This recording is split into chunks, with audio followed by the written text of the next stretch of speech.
I got my husband praying for my dates. My name is Zainab.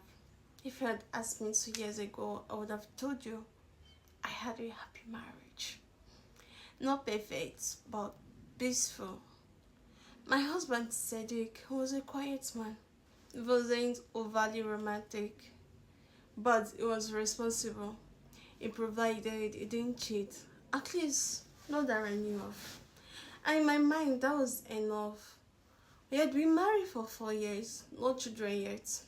That was the only issue everyone seemed to care about, especially his mother. Every visit came with the same question: Zainab, when will you give us good news? I would smile, pretend it didn't hurt, but it did. At some point, things started to change. Slowly, Sadiq became distant. Not in an obvious way. He still came home, still ate my food, still slept beside me. But emotionally, he was gone. He stopped touching me. He stopped asking me how my day was. Stopped looking at me like I'm mattered. One night, I asked him, did I do something wrong? He didn't even look up from his phone. Zainab, you worried too much. That was his answer. But my heart knew better. Something was wrong. I just didn't know what it was. Then came the night everything changed. I woke up around 2:17 a.m. I don't know why. It was just one of those sudden awakenings. The kind that just feels intentional. So I reached out to touch Sadiq, my husband. His side of the bed was empty. At first I thought maybe he's in the bedroom. But I checked the bedroom and he was not there. Then I heard some whisper from the living room.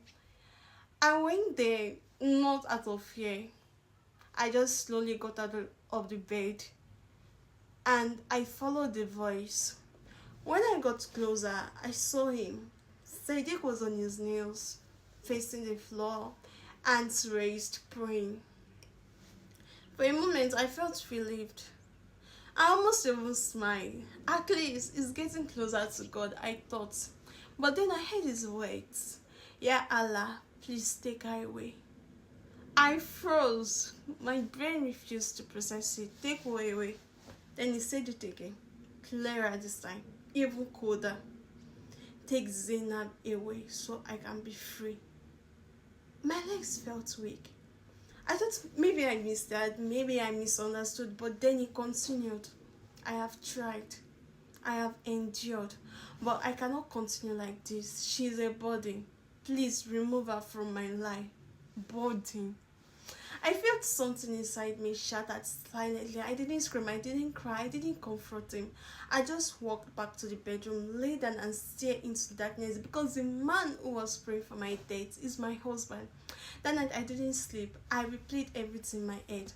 I was thinking, is it because of my childlessness? What would I have done to make him pray this kind of prayer? And every time I blamed myself.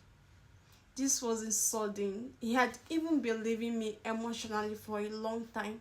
The distance, the coldness, the silence. I just refused to accept it. I just refused to move out of his house. Morning came, he acted normal as if nothing happened. Good morning, he said. I looked at him. Really looked at him. And for the first time, I didn't see my husband. I saw a stranger who wanted me gone. That day, I made a decision, not out of anger, not out of revenge, but out of clarity. I packed my things quietly. When he asked where I was going, I smiled and told him, Sadiq, I heard your prayers and they are now being answered. The look on his face, I will never forget it. Shock, fear, guilt. But I didn't wait for explanation because some words once spoken can never be taken back. I left the house, that marriage, that version of myself, and for the first time in a long time, I chose to leave because no woman deserves to sleep beside a man who is secretly asking God to take her life just because of childlessness.